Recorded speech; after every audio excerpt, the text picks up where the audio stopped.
What's going on, everybody? Welcome to another Angle of Pursuit podcast, your fantasy football, sports betting, and NASCAR home. I am your host, Kyle Robert. You follow me on Twitter at NotoriousKRO. With me to break down yet another NASCAR race, it's Brian Twining. And before we dive into the Coca-Cola 600 and see how Brian's doing, we did have to take a week off, had some personal stuff to deal with, but we are back. We are better than ever. And before we talk all of our plans, Brian, how you doing? I'm loving the hat. Big fan of what you're doing. It figured Fanatics when they figured out how to ship it to your house, huh? Yes, I think that's the most exciting part, is that after many months of waiting for any sort of apparel by 2311, it finally showed up. So of course I got to rock it on the first show that we do with the hat. Absolutely. And so it's funny. Sometimes Fanatics is the culprit. Sometimes it's, here's all this cool new merch from 2311, yet they haven't actually made any, and they won't make it for another 6 months. So that's what I'm assuming actually happened. So we missed last week, unfortunately. Brian did tweet out his picks, so if you're not following him there, you're missing out. He threw out a winner, got Alex Bowman top 10. That was a nice little payday at a really reasonable number. I was pretty shocked when you tweeted that out, but yeah, and it was interesting to see how the line had moved from, you were laying almost $1.50 all the way up to, he was like plus money right before race time. And it must have been based on qualifying and practice, but just by his past history at road courses just said to me, there's no way this guy finishes outside. Well, I think the qualifying is going to add a new wrinkle, not only at the betting window, but at the, by DFS. Sometimes people over assume or overinflate that betting percentages or that performance in if this is a guy who traditionally does not perform well and happens to qualify really well in one race, don't all of a sudden be like, I'm not going to use him he's in every lineup, or I'm betting him at the window. Like, add some stuff,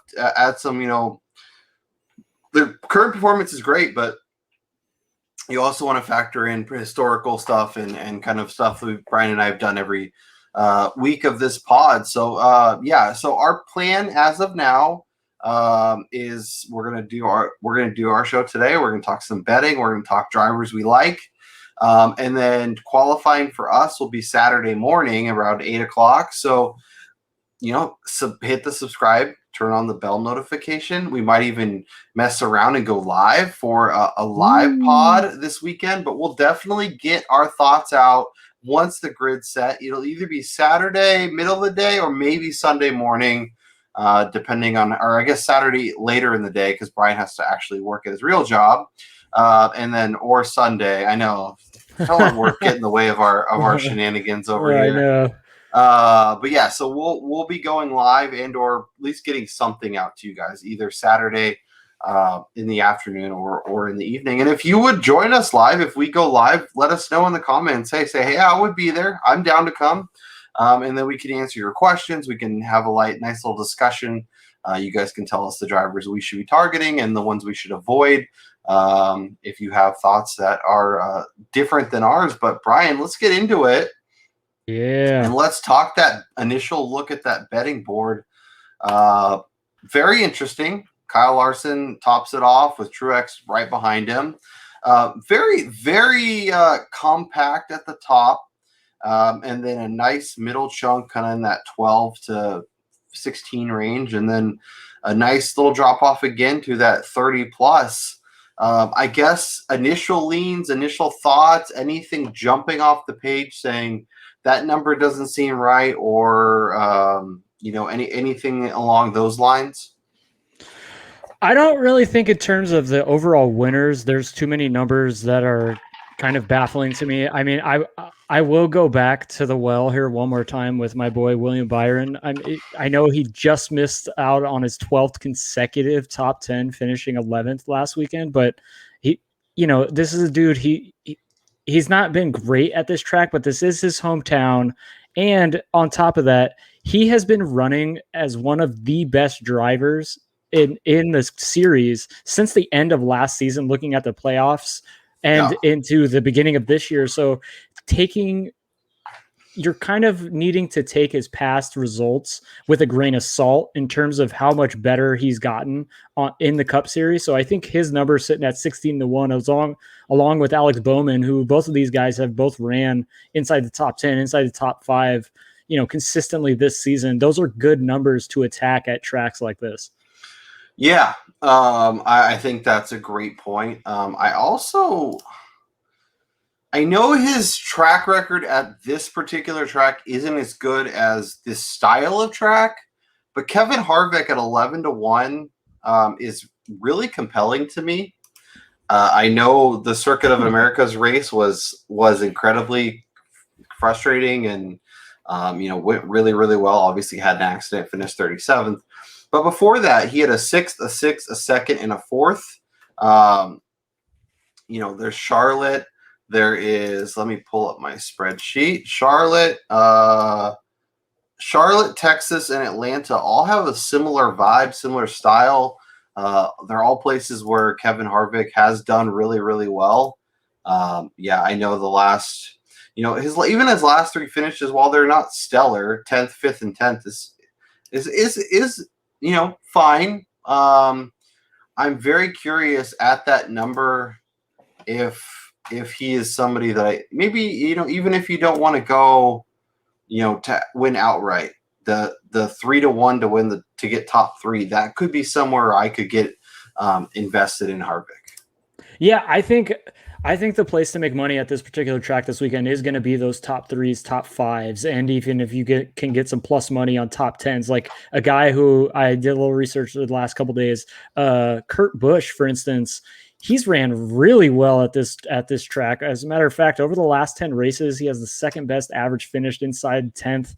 Last year's both finishes inside the top 7, and then prior to that, he had one bad showing, and then in 2018 he finished 8th, and then in 2017 one of the races he finished 6th. So and then 8th, 6th, 5th, 10th, all the way back to 2015, the first race in 2015. So taking his overall 2021 success out of the picture here, just looking at a potential top 10 at plus 165 is a great number for a guy who's ran so well and consistently finishes inside the top 10 at this track. Yeah, I like that call quite a bit. Another name, the guy you liked last week, Alex Bowman, is kind of interesting. He started second last year. Finished 31st, not what you're looking for. But the race prior in 2020, this is when they did the makeup stuff, right? This was the one. So they had 2 races. Yep. He led 164 laps in that first race last year, which is really interesting compared to where he finished. But if you look at his driver rating, he was 1, 2, 3, 4, 5. Was that 1, 2, 5? Yeah, it was fifth best driver rating, led 223 laps in his last 4 races, which is, I think, second most laps led. If you just look at that outright percentage, you're not loving him. But when you kind of dig in the numbers a little more, look at his recent run and, think, especially the way he's performing, some of those once again, top 3, top 5 could be incredibly compelling for Alex Bowman. Yeah, I mean, then just looking at this season, I mean, like I said last week, you could just see that he's just one of those drivers. If he has like success at a particular kind of track, that's going to play out at that next race. And that's kind of looking at Bowman, and a guy who's already has a victory on his plate this season. He was somebody who I've started to like last year.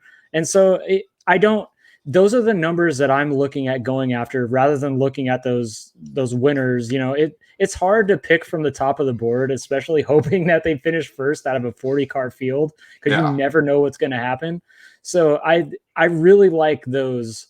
I think the top 5s and the top 3s this week are going to be the play for me. Yeah.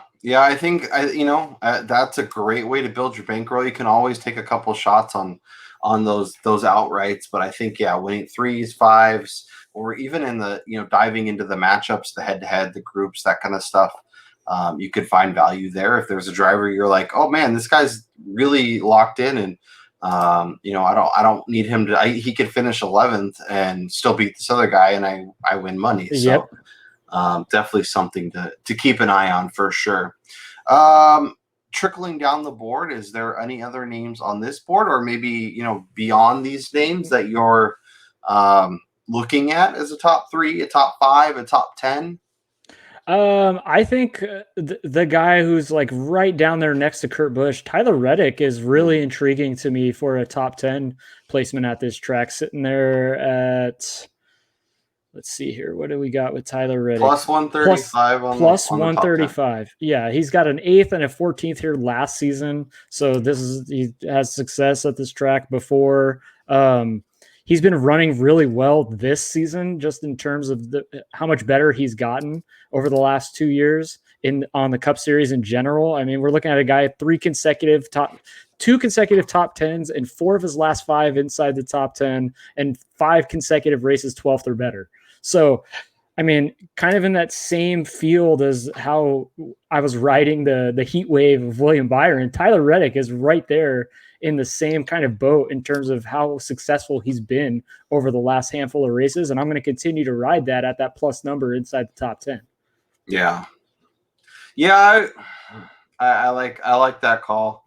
I was going back to look up some more info on my kryptonite, the Nelson Sedona Eric Jones. But I just do it. I can't. His numbers are compelling, but he's just been, and it's just like 30th, 19th, 27th, 25th, 18, 22, 16.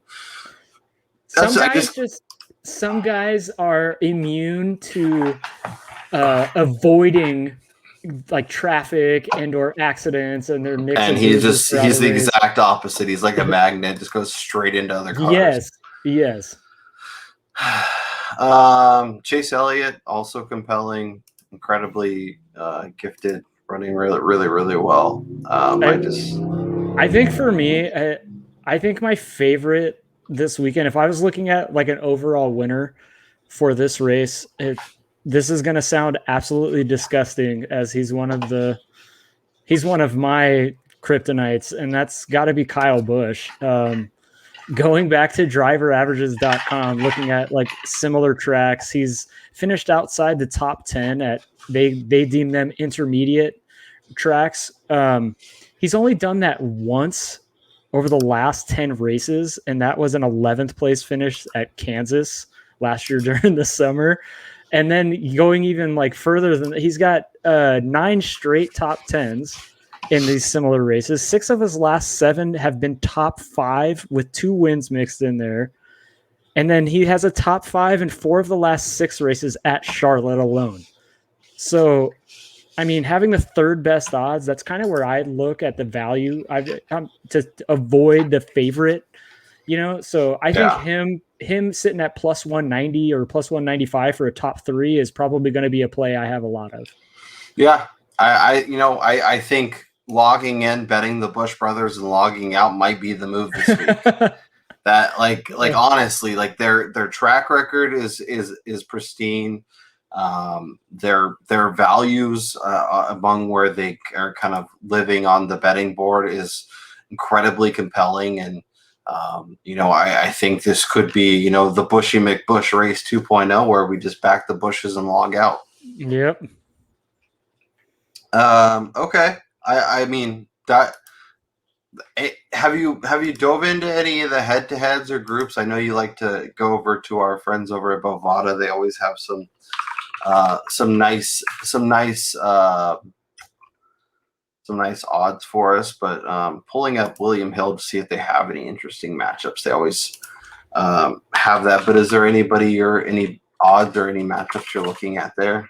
Well, so over on DraftKings Sportsbook, I can get plus money on Tyler Reddick, plus 108 versus Christopher Bell, as I almost feel like Christopher Bell, people are living in the early season recency bias still on his success, and they're not looking at what he's been doing over the last, 5 to 6 races, where it's been kind of up and down and he's not consistently finishing near the top. So I like Reddick in that matchup, especially with plus money to go along with my Reddick as a top 10.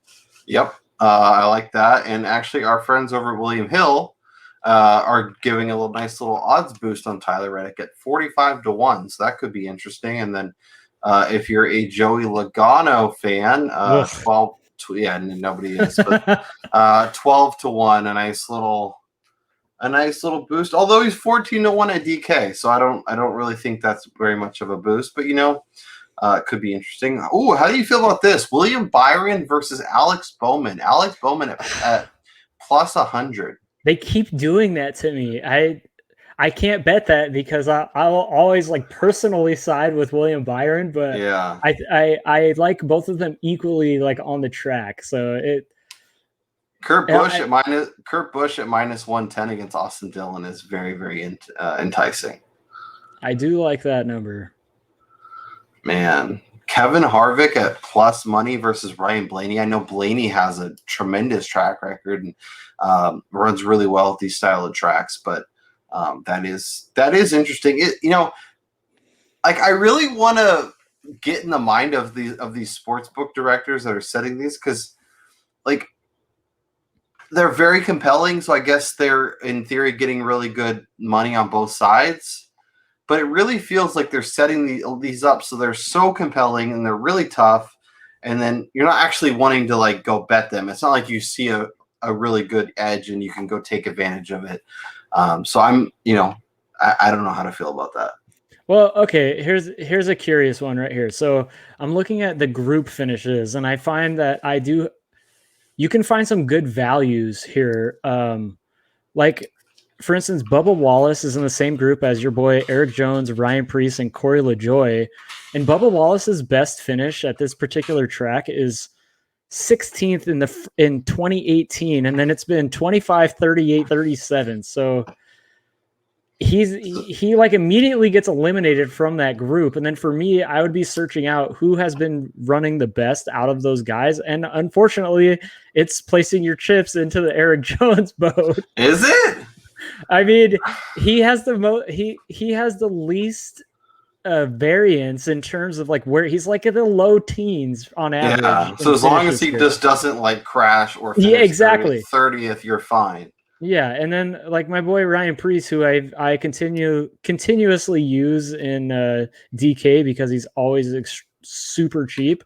Mm-hmm. He's another one where he's ran 3 races here in the Cup Series, and it's been 31st, 22nd, 24. Yeah. I mean, so who has the best odds of that group of finishing in the mid-teens or even close to the top 10? It's going to be Eric Jones. What are the numbers? What are we looking at for Preece and Jones? So Jones is 2-1. Preece is plus 270. Yeah, see, I would take the shot on Preece. Give me the 2-1 with the guy who has the least amount of, danger of finishing that low. Especially, he's probably going to qualify in the high 20s, whereas Preece will probably be mid to late to lower 20s. Yeah, I'm curious too, because I'm really gonna keep an eye on some of these group matchups and wait till qualifying finishes and see how these shift. And we'll try and talk a little bit about updated odds when we hop on either Saturday afternoon or Sunday morning. But once again, if you want to hear what our thoughts are for the DFS once qualifying's over and our updated betting thoughts, hit subscribe, turn on the bell notification. When we go live, you will know, and then we'll go from there. So yeah, it's a good week to dive in. It's a good week to bet some top 5s, some top 10s. I guess there's only one thing left to do, Brian. What's your best bet for the Coca-Cola 600? Oh, well, I'm going to try to continue to stay on the winning edge here, and I'm going to